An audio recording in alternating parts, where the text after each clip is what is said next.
What happens when one of Hollywood's most legendary voices steps onto a daytime talk show and refuses to play by the rules? Sam Elliott, known for his iconic mustache and unfiltered attitude, joined The View for what was supposed to be a light-hearted conversation about his latest project. But within minutes, things took an unexpected turn, turning a routine morning interview into one of the most intense exchanges ever aired on daytime TV. The atmosphere quickly thickened, and by the end, security was called in. This is the story of how an ordinary interview spiraled into utter chaos. Before we get into the details, make sure to hit that subscribe button and let us know in the comments what you think about all of this. Now, let's dive into how it all went down. Sam Elliott entered the studio with his trademark stride. It's a kind that conjures images of dusty western towns and showdowns at high noon. The audience erupted into applause as he made his way to the table, offering a polite wave but maintaining that signature stoic expression. Settling into his seat, he adjusted his jacket as the cameras zoomed in. Whoopi Goldberg began with the introductions, welcoming Sam and mentioning his illustrious career in Hollywood. Sam nodded, his deep, gravelly voice resonating as he acknowledged her. Joy Behar jumped in immediately, not bothering with pleasantries. With a sharp look, she asked Sam about his recent remarks on the changing dynamics in Hollywood and the shifting values within the industry. Sam paused, carefully considering his words. He spoke about his belief in authenticity in telling stories that mattered. He noted that the industry often prioritized trends or political convenience over meaningful narratives. Joy's smile tightened, and she pressed further, asking what he meant by politically convenient. Already anticipating where this conversation was headed, Sam didn't back down. He explained that after decades in the business, he had seen countless trends come and go. He pointed out how sometimes the focus on checking boxes overshadowed the importance of telling a good story. He made it clear he believed in treating everyone with respect. But that didn't mean he had to agree with every direction Hollywood was going. The other hosts exchanged glances. Sensing the rising tension, Sunny Hostin asked if Sam thought diversity in storytelling was a problem. Sam calmly shook his head and responded that diversity was not the issue. He had worked with talented people from all walks of life throughout his career. The real issue, he explained, was when the story became secondary to the message. Writers and directors, he felt, were often more concerned with making a statement than creating something that resonated with audiences. Joy wasn't having it. She interrupted, raising her voice slightly as she pointed out that for decades, Elliott had told the same stories from the same perspectives. She suggested that Sam might simply be uncomfortable with the fact that other voices were now getting a chance to be heard. Sam's jaw tightened, but he remained composed. He calmly replied that he wasn't uncomfortable with anything except mediocrity. Using diversity as a shield against criticism of poor storytelling, he argued, was a disservice to everyone involved. The audience gasped audibly. Whoopi tried to redirect the conversation, asking about Sam's upcoming project to steer the mood back to safer ground. But Joy wasn't done yet. She insisted that Sam's attitude represented everything wrong with the old guard in Hollywood. Those who couldn't accept that their time was over and new perspectives were taking the spotlight. Sam turned his gaze to Joy, and for a brief moment, the studio fell into complete silence. He spoke slowly, deliberately, with each word carrying weight. He told her that he had earned his place in the industry through hard work and dedication, not by complaining about the past. He said he respected anyone who worked hard to hone their craft, regardless of their background, but emphasized that respect had to go both ways. He wasn't going to apologize for having an opinion, especially not on a show that supposedly valued different viewpoints. Joy laughed, but it wasn't a friendly laugh. She countered that having an opinion was one thing, but using a platform to undermine the struggles of marginalized communities was another. Sam's voice dropped even lower, his trademark rumble turning almost menacing. He told her he hadn't diminished anyone's struggles. He simply believed that quality should matter more than optics. He asked Joy point-blank if she thought audiences were too naive to differentiate between a well-told story and one designed to fill a quota. Asterisk. Joy told Sam that his comments were offensive and suggested he reconsider whether he was the right person to speak on these issues. Sam leaned back in his chair, arms crossed, and calmly responded that he had been speaking his mind for over 50 years and wasn't about to stop now, especially not because someone on a talk show told him to watch his words. Joy's face flushed red. She shot back that this was her show, and she and her co-hosts had every right to challenge guests who came on spouting outdated and harmful rhetoric. Sam raised an eyebrow, his expression almost amused. He asked when honest conversation had become harmful. When did expressing a professional opinion, based on decades of experience, become something that needed to be silenced? He told her that if she couldn't handle a guest who didn't agree with her on every point, maybe she should stick to interviewing people who would just nod along and tell her what she wanted to hear. The audience was divided, now some applauding Sam's defiance, while others looked shocked and uncomfortable. Whoopi tried to interject, reminding everyone that the View was about diverse perspectives and healthy debate. But Joy wasn't having it. She insisted that there was a difference between debate and disrespect. And Sam had crossed a line. For the first time, Sam's voice rose. He said the only line being crossed was the one where people were no longer allowed to have honest conversations without being labeled or attacked. Joy stood up, pointing at Sam, saying she didn't need to be lectured by someone who clearly didn't understand the realities of the modern world. Sam stayed seated, looking up at her with a steely gaze. He told her she was proving his point further than engaging with what he was saying. She was resorting to theatrics and accusations. That, he said, was the problem with modern discourse. People were more interested in performing outrage than actually listening at that moment. Joy turned to the producers off-camera and demanded that Sam be removed from the set. The audience erupted into a mixture of boos and cheers, the studio descending into chaos. Whoopi struggled to restore order, her voice barely audible over the noise. Sam sat there, calm as ever, waiting to see what would happen next. Security personnel moved toward the table, and the other hosts exchanged looks of disbelief. Sarah Haynes appeared visibly upset, suggesting this wasn't how things should be handled, and that they could work this out. But Joy was adamant. She said Sam had been disrespectful, and she wouldn't continue the show with him present. Sam slowly stood up. He glanced at Joy, then at the cameras, and said that this was exactly what he had been talking about, the moment someone challenged the narrative. They were shut down and pushed out. He thanked Whoopi for the invitation and apologized to her specifically for how things had turned out, making it clear that he didn't blame her for the situation as security reached Sam. He raised his hands in a gesture of compliance. He wasn't going to make a scene, but he straightened his jacket and prepared to leave. Before he could take a step, Joy made one final comment. She told him that maybe this would teach him that actions have consequences, that he couldn't just say whatever he wanted, without facing repercussions. Sam stopped in his tracks, turned slowly, and the entire studio fell silent. The look on his face was enough to make everyone realize something significant was about to happen. Sam looked directly at Joy, and, in a low voice that carried perfectly through the microphones, told her that she had just proven everything he'd been saying. She couldn't handle dissent, so she had to use her power to silence it. He said that wasn't strength, that was fear masquerading as authority. Joy's mouth fell open, clearly not expecting him to respond that way. She sputtered for a moment before finding her words. Accusing Sam of twisting the situation and making himself out to be a victim, Sam raised an eyebrow and asked what agenda she thought he had, considering he had simply answered the questions she asked.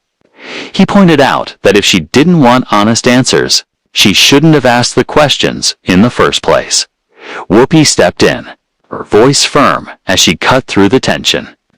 She suggested that everyone take a breath and remember they were all professionals. Maybe Sam and Joy could find some common ground if they just listened to each other for a moment. Sam nodded at Whoopi, respectfully saying he was willing to listen if Joy was. All eyes turned to Joy, who stood there with her arms crossed, clearly wrestling with what to do next. Joy finally spoke, her voice still heated but slightly more controlled.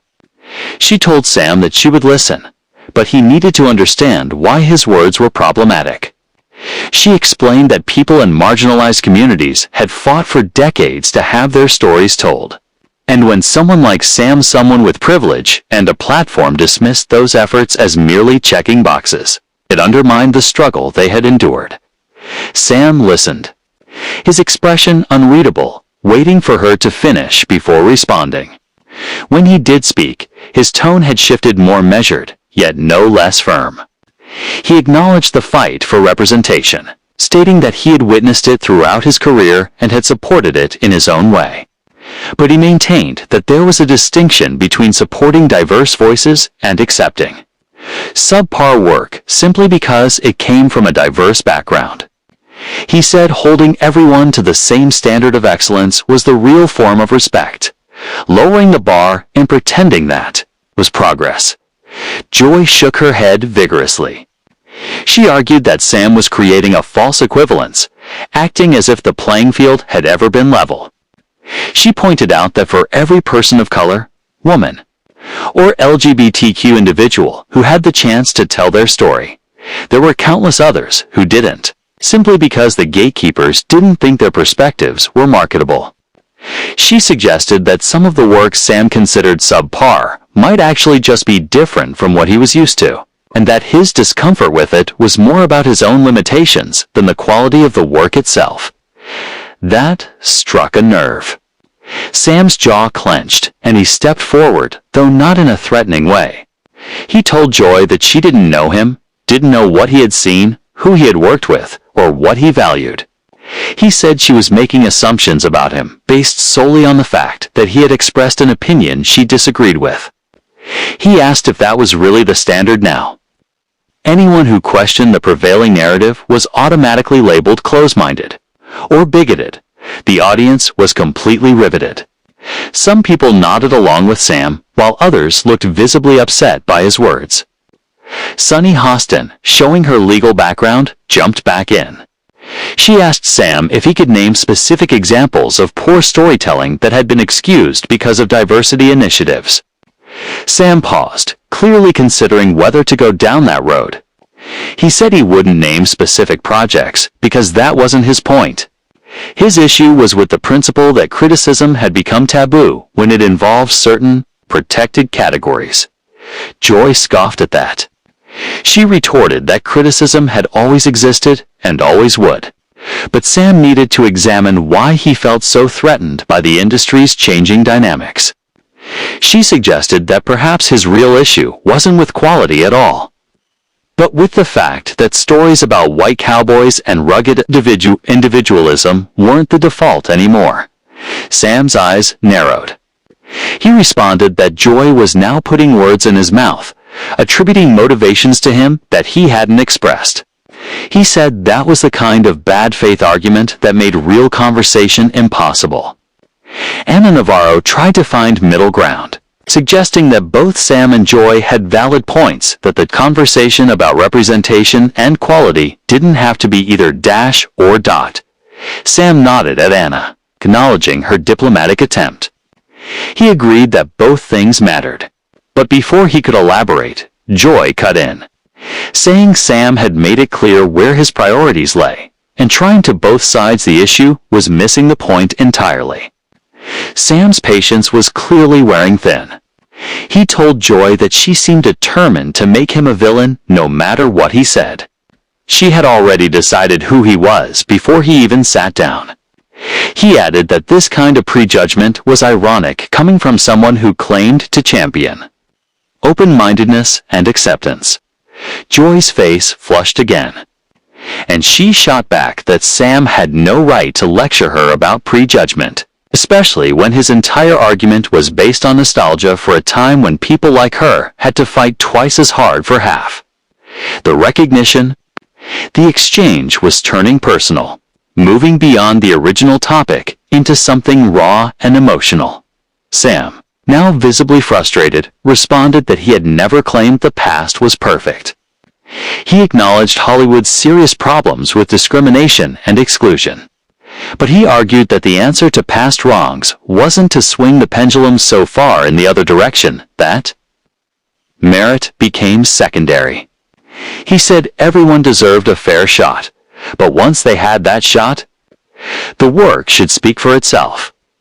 Joy countered by asking, who got to decide what merit meant? Who had the authority to determine which work spoke for itself? She pointed out that for decades, that decision had been made by a very specific group of people with a very specific worldview. She suggested that maybe Sam was simply uncomfortable with the fact that the criteria were expanding. Sam replied that ultimately, audiences decided. No amount of critical acclaim or industry awards could make people connect with something that didn't resonate with them on a genuine level. Whoopi interjected again, emphasizing that audiences were more diverse than ever, and what resonated with one group might not resonate with another. She argued that this was a good thing, meaning more people could see themselves reflected in the stories being told. Sam agreed with that, saying he had no problem with niche audiences or specific perspectives. His issue, he reiterated, was when the focus on representation overshadowed the focus on craftsmanship. Joy exploded at that. She accused Sam of implying that diverse storytelling was somehow less crafted, less skilled, less worthy. Sam's voice rose to meet hers. He said that wasn't what he was saying at all, and that she was deliberately misinterpreting him. He said there were brilliant filmmakers and writers from every background, and he had been honored to work with many of them. But there were also mediocre ones, just like there were mediocre white male filmmakers. Pretending otherwise, he argued, helped no one. The studio was in complete chaos now. Some audience members shouted their support for Sam, while others shouted in favor of Joy. The other hosts looked overwhelmed, unsure how to regain control of the situation. Sarah Haynes appeared close to tears, saying this wasn't productive, that they were all talking past each other. Neither Sam nor Joy seemed willing to back down, locked in their positions. Too invested in making their point to find a way out. Then something unexpected happened. A voice from the audience cut through the chaos like a knife. An older woman sitting in the third row stood up and asked, "Why can't they both be right?" Everyone froze. She repeated herself, asserting that Sam and Joy were likely talking about different things entirely. The camera swung toward her, and the look of surprise on everyone's face. Sam, Joy, the hosts, was palpable. Whoopi seized the moment, asking the woman to elaborate. The woman explained that Sam seemed to be concerned with artistic standards and creative integrity, while Joy was focused on access and opportunity. She argued that these weren't opposing ideas. One could care about both without diminishing either. She understood Sam's concern about quality, but also understood the frustration of seeing doors stay closed for those who deserved a chance. For a moment, there was complete silence. Then Sam was the first to speak. Sam thanked the woman, acknowledging that her point was the most sensible thing anyone had said all morning. He admitted that perhaps he hadn't articulated his position as clearly as he should have. In trying to make his point, he'd left room for misinterpretation. But he maintained that his core arguments still stood. Excellence should never be sacrificed. No matter who was creating the work, Joy looked conflicted. While she wasn't ready to fully concede, she seemed to recognize the validity of the woman's observation. She expressed appreciation for the audience member's perspective, but argued that Sam's framing of the issue was still problematic. She said that when someone in his position expressed concerns about quality in the context of diversity initiatives, it unintentionally sent a message that diverse voices were inherently less capable. Sam's shoulders sagged slightly. A sign of exhaustion, not defeat. He said he understood how his words could be interpreted that way, but it wasn't his intent. He then asked Joy directly what he should say, what combination of words would convey his beliefs without being misconstrued as an attack on diversity. Joy paused, clearly taken aback by the question. She thought for a moment before responding. She suggested that the issue might be Sam's focus on the negative, on the examples he felt didn't measure up rather than celebrating the incredible work being done by diverse creators. She proposed that if Sam used his platform to highlight excellent storytelling from underrepresented voices, people might be more receptive to his critiques when he offered them. Sam nodded slowly, considering her words. He acknowledged that this was a fair point, admitting he probably focused too much on what frustrated him rather than what inspired him.